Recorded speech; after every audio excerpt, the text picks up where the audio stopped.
ओम नमः शिवाय, जय महाकाल। हम सबको पता है कि 15 जून को ज्येष्ठ शनिवार का बहुत ही विशेष सा दिन है। और अगर आप बरसों से परेशान हो अपनी किसी भी कष्ट को लेके और बहुत सारे उपाय करके देख लिया और वो आपका उपाय काम नहीं कर रहा, तो ये वीडियो आपके लिए है। बस आपको 11 काले तिल के दाने लेने हैं। छोटा सा उपाय करिएगा जो कि पूज्य गुरु जी की कथा से सुन के बहुत अच्छे से आपको समझाऊंगा। जीवन की जो तकलीफें आपकी होंगी ना, वो सारी तकलीफें आपकी खत्म जरूर हो जाएंगी। स्पेशल सा उपाय है, प्यारा सा उपाय है, करके देखिएगा इस ज्येष्ठ शनिवार पे, जिससे आपकी बरसों पुरानी सारी मनोकामना पूरी जरूर होगी। ठीक है ना।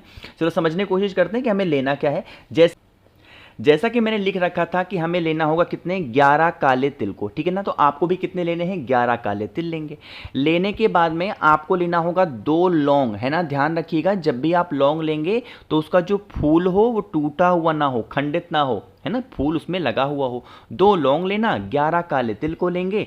और आपके घर के आसपास में कोई भी पीपल का वृक्ष हो, मेरी बात बहुत ध्यान से सुनिएगा, आपके घर के आसपास में कोई भी पीपल का वृक्ष हो, उस पीपल पेड़ के नीचे जो आपकी प्रॉब्लम है, जो भी आपकी समस्याएं हैं, सुबह से लेकर के रात तक के टाइम पे कभी भी आप जाएंगे और उन 11 काले तिल को और 2 लौंग को पीपल पेड़ की जड़ में पिपलेश्वर महादेव के नाम से समर्पित करके चले जाएंगे। कौन से महादेव, पिपलेश्वर महादेव। जब यहां पे समर्पित करना, उसके बाद में वहीं पीपल पेड़ की ही जड़ से, हाथ से तोड़ना मत पत्ता, कोई भी पत्ता जो एक नीचे गिरा हो पीपल का ना, उस एक पीपल के पत्ते को उठाना और उठा करके उसे अपने घर पे लाना। एक तांबे का लोटा लेना, उस तांबे के लोटे में जल भरना और एक पीपल का पत्ता जो लेकर के आए हो, उस पीपल के पत्ते को जल के अंदर डाल करके आपके घर में जो महादेव का शिवलिंग हो, फोटो हो, मूर्ति हो, प्रतिमा हो, उनके ऊपर अगर आपने कुंदकेश्वर महादेव के नाम से समर्पित कर दिया, यकीन मानिए जो जीवन की आपकी तकलीफें चल रही हैं, जो प्रॉब्लम चल रही हैं, जो कष्ट चल रहे हैं, वो सारे कष्ट, सारे प्रॉब्लम हमेशा के लिए खत्म हो जाएंगे। करके ज़रूर देखिएगा। ठीक है ना। तो यहाँ पे हम सभी लोगों ने बात कर ली है अपने पहले उपाय की तरफ। आगे बढ़ते हैं दूसरे उपाय की तरफ। और ये दूसरा उपाय भी हम सभी लोगों को काले तिल से करना है, क्योंकि ज्येष्ठ शनिवार का कोई भी उपाय बिना काले तिल के पूरा हो ही नहीं सकता। इसलिए मैं सारे उपाय काले तिल के भी आपको बता रहा हूँ। ठीक है ना। समझने की कोशिश करिएगा। देखो यहाँ पे आप सभी को दिख रहा होगा काला तिल। बात करते हैं कि भैया इस उपाय को करने से फायदा क्या होगा। जैसे मान लीजिए कि आपके घर में कोई भी व्यक्ति है जो बहुत दिनों से बीमार पड़ा है, उसकी बीमारी ठीक नहीं हो पा रही है। अब बीमारी में लोग पता है क्या सोचते हैं कि अगर उनको लीवर की प्रॉब्लम है, किडनी की प्रॉब्लम है, तभी बीमार है। नहीं, आप बीमारी का मतलब है आपके शरीर में कहीं दर्द हो रहा है तो भी कर सकते हो। कैसी भी बीमारी है, एक टैबलेट छोटे से छोटा भी खाते हो ना, तो भी आप इस उपाय को करेंगे। उसके लिए आपको 1 चुटकी लेना होगा काला तिल। बहुत ज़्यादा मत लिया करो, सिर्फ 1 चुटकी काला तिल लेंगे। लोगों को लगता है ना कि हम काला तिल जो भी सामान बताते हैं, भैया अगर ज़्यादा मात्रा में लेंगे तो महादेव ज़्यादा खुश होंगे। नहीं, सामान थोड़ा लो, भक्ति ज़्यादा दिखाओ, तब महादेव ज़्यादा खुश होंगे। ठीक है ना। तो थोड़ा सा काला तिल लेंगे और आपको 1 से 2 चम्मच सरसों का तेल लेना। ये भी आपको ज़्यादा नहीं लेना, 1 से 2 चम्मच सरसों का तेल लेंगे। उसके अंदर आपको 11 जितने भी आपने काले तिल को लिए हैं, 1 चुटकी डाल देना। और फिर एक तांबे के लोटे में जल भरेंगे और इस जल को लेकर के, सरसों के तेल को काले तिल के साथ लेकर के पहुंच जाएंगे महादेव के शिवलिंग के पास में। फेस रखना उत्तर दिशा, नॉर्थ डायरेक्शन। सबसे पहला काम करेंगे, जो आपके पास में सरसों का तेल है काले तिल के साथ में, उसे महादेव के शिवलिंग के ऊपर, एक नाम है महादेव का और वो नाम है चंपेश्वर महादेव। यहां मैंने लिख भी दिया है कौन से महादेव, चंपेश्वर महादेव के नाम से अगर आपने समर्पित कर दिया। और समर्पित करने के बाद में फिर आपको 1 लोटा शुद्ध जल, तांबे के लोटे से, जो भी व्यक्ति आपके घर में बीमार है उस व्यक्ति का नाम और गोत्र बोल करके अगर आपने समर्पित कर दिया, तो यकीन मानिए जो भी व्यक्ति घर में बीमार है, बहुत दिनों से परेशान है, मेडिसिन खा रहा, दवा खा रहा, उसकी दवाएं धीरे धीरे करके छूट जरूर जाएंगी। है ना। करके जरूर देखिएगा, बहुत स्पेशल सा और बहुत ही प्यारा सही उपाय था।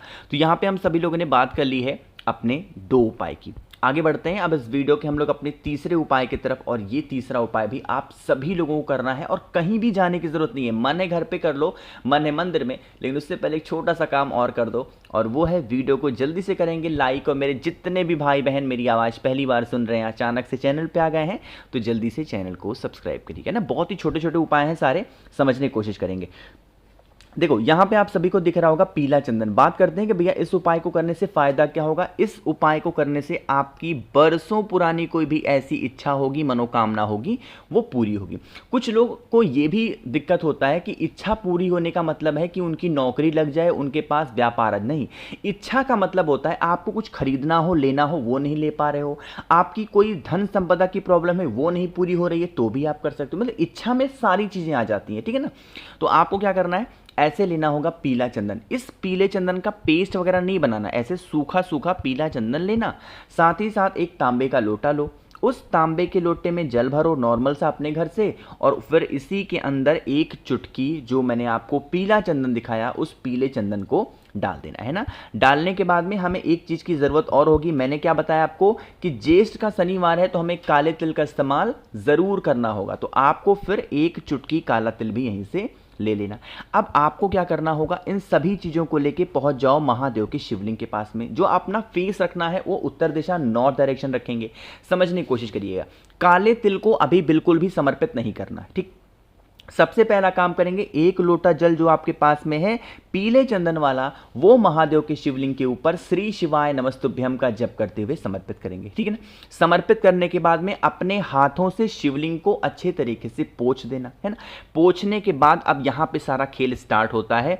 जो आपके पास में काला तिल है एक चुटकी, आप अपनी मनोकामना, अपनी विशेष को कहते हुए अपने हाथों में काले तिल को लेके जिस जगह पे जल आपने चढ़ाया था उसी जगह पे आपको उस काले तिल को श्रम्भेश्वर महादेव, फिर से बोल रहा हूं, नाम को नोट करिएगा, श्रम्भेश्वर महादेव, श्रम्भेश्वर महादेव के नाम से आपको उस काले तिल को अगर समर्पित कर देते हैं अपनी मनोकामना, अपनी इच्छा, अपनी विशेष को कहते हुए, तो यकीन मानिए श्रम्भेश्वर महादेव आप सभी की बरसों पुरानी जो भी मनोकामनाएं होंगी, जो भी इच्छाएं होंगी, बहुत जल्दी पूरी करेंगे और आपकी फैमिली, परिवार में कभी कोई संकट नहीं आ सकता, ठीक है ना। करके जरूर देखिएगा, बहुत ही छोटा सा और बहुत ही आसान सा ये उपाय था, है ना। तो यहाँ पे हम सभी लोगों ने बात कर ली है अपने 3 उपाय की। आखिरी उपाय की अब हम लोग बात करने जा रहे हैं, जो कि आपको करना होगा दीपक को जला करके, प्रज्वलित करके। बहुत ही छोटा सा आसान सा उपाय है। ऑप्शन यहाँ पे आपके पास में होंगे। इस दीपक को चाहे तो पीपल पेड़ के नीचे जला सकते हो, या फिर आपके घर का जो मेन गेट होता है वहां पे भी जला सकते हैं। और यह उपाय होगा आपको किसी को अगर कंट्रोल में करना है। कंट्रोल में करने का मतलब कोई भी घर का व्यक्ति है जो बहुत क्रोध कर रहा, बहुत गुस्सा कर रहा, आप उसके गुस्से को शांति नहीं कर पा रहे हो, तो आप इस उपाय को करेंगे, ठीक है ना। क्या करना है, आपको ऐसे मिट्टी का दिया लेना और उस मिट्टी के दीपक में आपको डालना होगा सरसों का तेल, ठीक है ना। आधा डालोगे सरसों का तेल और आधा इस दीपक में डालोगे तिल का तेल, ठीक। आधा सरसों का तेल, आधा तिल का तेल, और उसके बाद में इसके अंदर लगाएंगे गोल बत्ती का दिया, ठीक है ना। और इसको उठाना चाहे तो पीपल पेड़ के नीचे या फिर अपने घर के मेन गेट के पास में उस दीपक को लेके जाएंगे और वहां पे पिपलेश्वर महादेव का ध्यान करते हुए इस दीपक को जलाएंगे। साथ ही साथ जो बच्चा या फिर जो व्यक्ति बहुत क्रोध, बहुत गुस्सा कर रहा है, उससे परेशान हो गए हो सभी लोग, उस व्यक्ति का नाम और गोत्र बोल करके अगर आप उस दीपक को जला देते हैं तो यकीन मानिए वो व्यक्ति आप पे कंट्रोल में होगा। कंट्रोल में रहने का मतलब मैं आपके बार बार बता चुका हूं कि आप उस व्यक्ति को अपने वश में नहीं कर रहे हो कि वह आप कह दो कि एक पैर पे खड़े हो जाओ तो खड़ा हो जाए, नहीं। आप कंट्रोल करने का मतलब है कि अगर वो व्यक्ति गलत दिशा में है, बहुत क्रोध, अपशब्द घर में इस्तेमाल करता है, बोलता है, बच्चों के ऊपर गलत असर पड़ता है, तो आप इस उपाय को जरूर से जरूर करिएगा, ठीक है ना। तो यहां पे मैंने आप सभी को बताए हैं 4 उपाय। जो उपाय आपको अच्छा लगता हो, स्पेशल लगता हो, कोई सा भी उपाय कर सकते हैं। बाकी अगर आपको मुझसे फोन पे बातें करनी है, मैसेज बातें करनी है, तो आप हमें इंस्टाग्राम या फेसबुक पे फॉलो कर सकते हैं। उसके लिए आपको सर्च करना होगा द नेचुरल प्लैनेट 108। वहां पे हम लोग बहुत सारी बातें करेंगे। और मैं आपको बताऊं कि इस टाइम पे मैं कर रहा हूं थोड़ा सा 18 तारीख को भंडारा, तो अगर आपको कोई भी योगदान देना है तो आप हमें दे सकते हैं। बाकी चैनल को सब्सक्राइब करिएगा और वीडियो को लाइक सभी को करना है। श्री शिवाय नमस्तुभ्यम।